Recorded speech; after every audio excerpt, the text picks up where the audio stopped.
Hey guys, welcome back to our channel. Now before we continue on, make sure you give this video a like and hit the subscribe button and get the little notification bell so you know when our videos are coming. Now, my name's Emanuel. Erica can't be here today because her tummy's not feeling so good after the hot wing thing they did the other day, and so her tummy's not feeling so good, so I'm here to just fill in for her and... Excuse me? Hi. How your tummy's better? I'm fine. What are you doing here? I just thought you weren't feeling well, so I could like come in, and I just thought. But you're not on until later.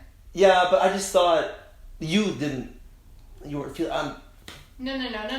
You're later. You're later. Okay. Get out of here, man. But we can. We'll do this later. I can do this later. Yeah, we'll do. Here, don't forget this. Come on, get it together.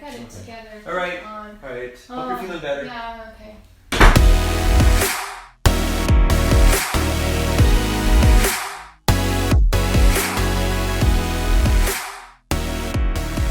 Now that he's gone, we can get back to what's on schedule for today.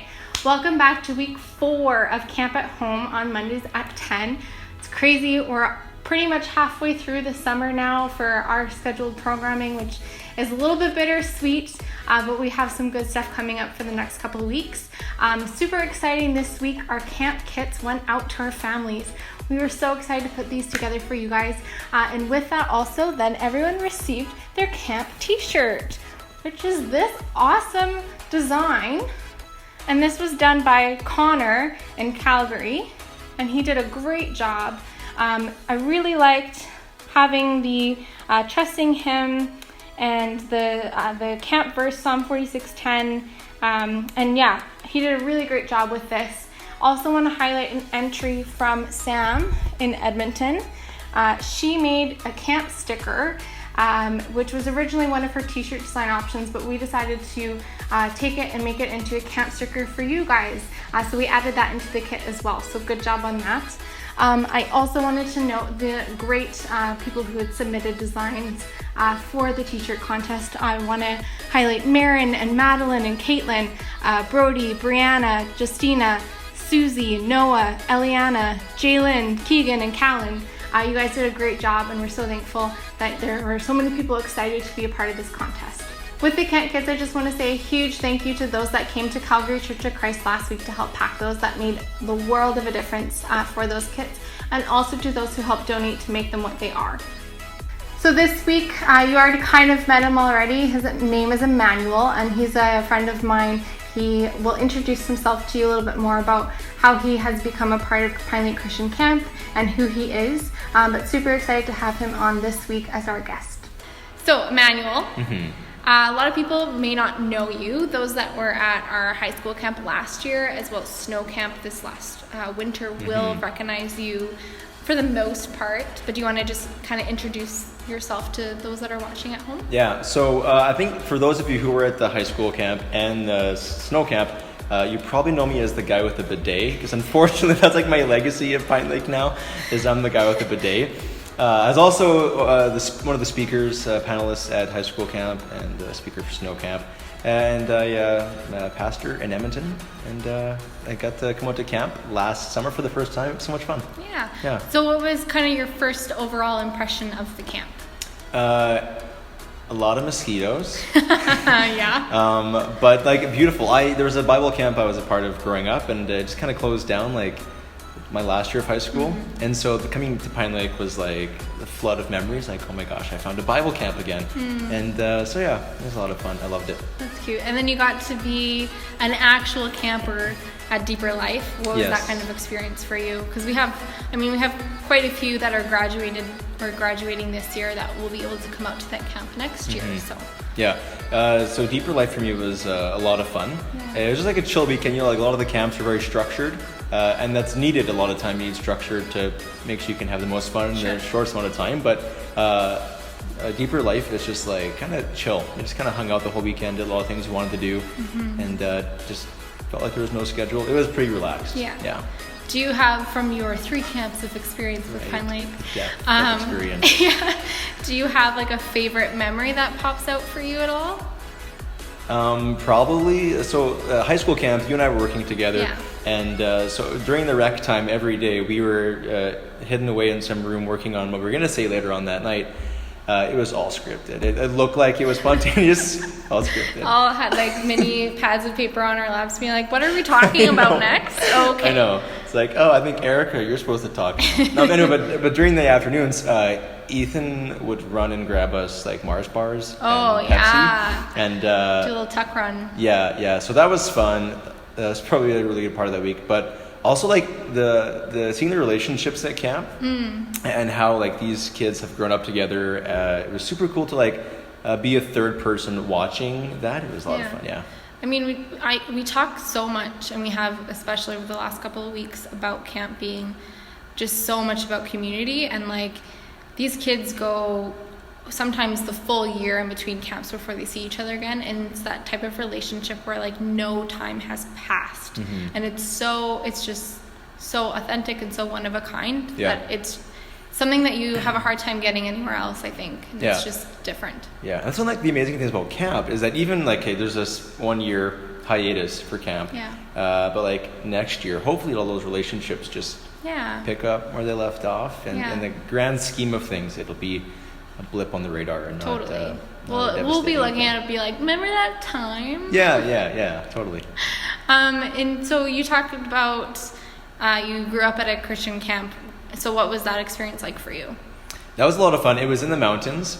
And so there's like a little lake at the bottom of the mountain. At the beginning of every week, we would go hike up on the mountains, stay overnight, and have Sunday church on top of the mountain. Wow. Yeah. That's so cool. Yeah. It was super cool. What camp was that? It's called Alberta Rockies Wilderness Camp. Cool.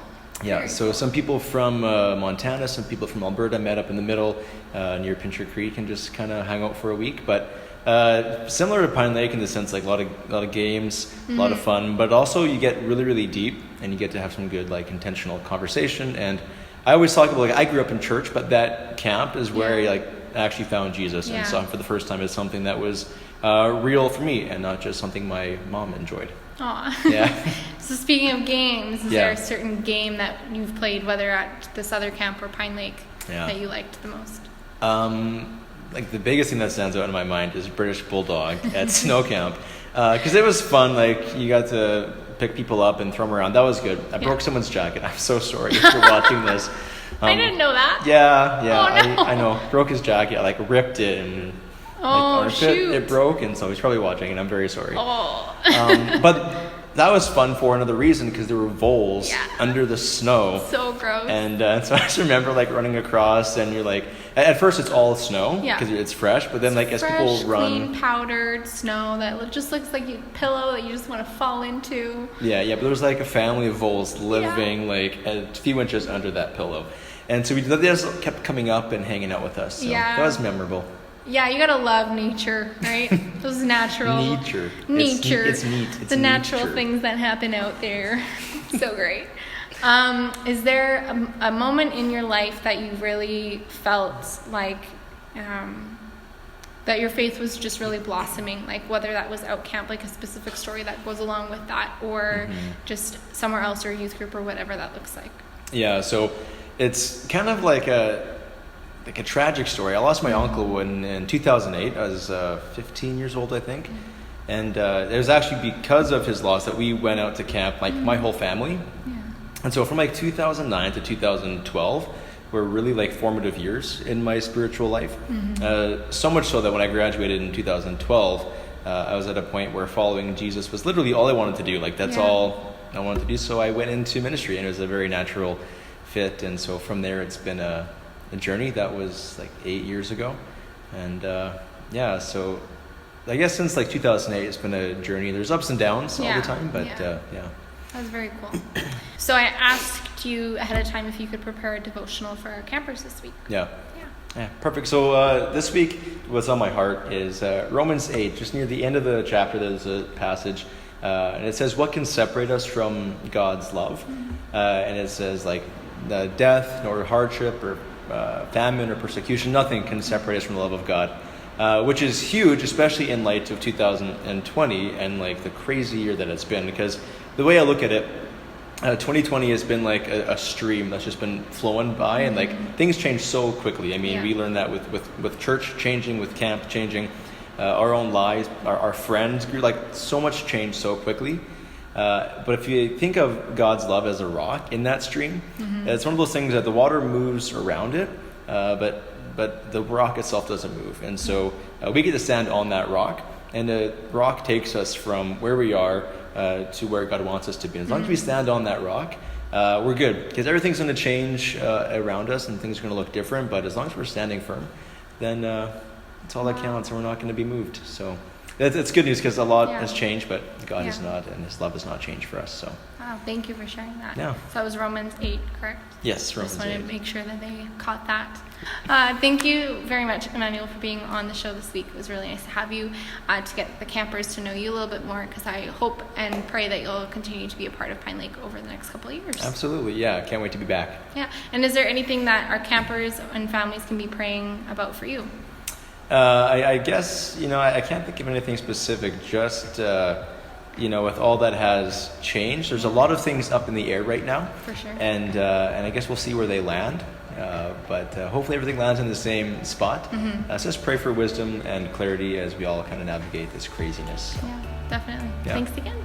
Before we go, I just want to remind you again what we have going on each week. After this, at 11 a.m., we have Arts with Emma. She's going to be teaching you how to make some straw weaving bookmarks.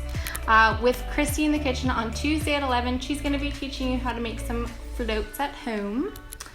And then Wednesdays at 7 this week, we're going to have Justin Lammerman with us from Calgary Church of Christ. He has something special in mind for you, so make sure you keep an eye on social media as to what that is.